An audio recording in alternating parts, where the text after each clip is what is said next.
iso malih bagus.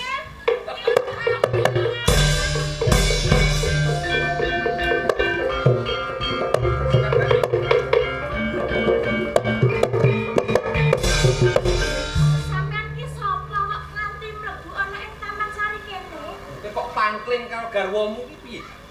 Garwaku? Garwaku Kakang Joko Kendhil ning ndi to? Aku iki Joko Kendhil. Sampeyan ora usah ngino. Kakang Joko Kendhil kuwi pasuryane Allah. Kuwi lak ki mau. Piye to Kakang Joko Kendhil? Saiki aku wis malah bagus. Kakang Joko Kendhil. Sekar Gading. Piye to?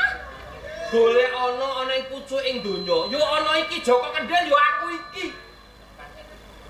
Kok bisa to dadi bagus Kakang Joko Kendhil? Isih ora percaya. Aku ora percaya babar pisan aku ora percaya. Wis padakno ya.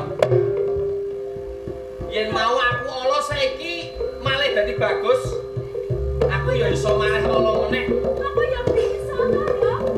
Supaya kowe percaya karo aku, Sekar Gading.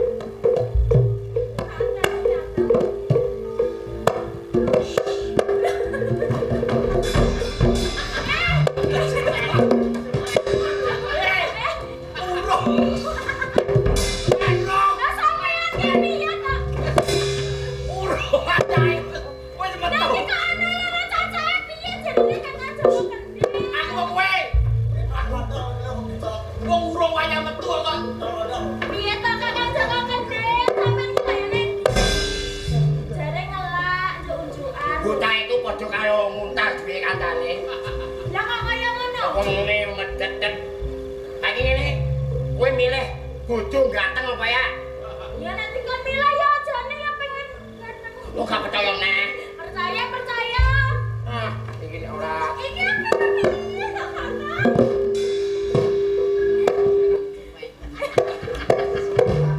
Kapan kira ya? Ini nak wis berat. Kamu ora percaya neh. Iya, aku percaya Kakak. Iya.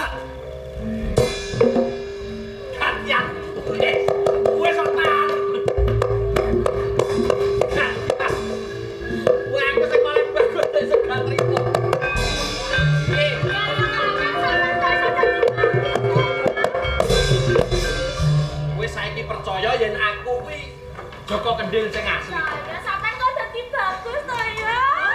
Dadi kerja bagus ngene iki lho ya tambah umurku lho Kyai. Kowe ora percaya to? Saiki percaya to? Percaya. Yen aku ki Joko Kendhil. Kang Mbok Sekar kenal. Bagus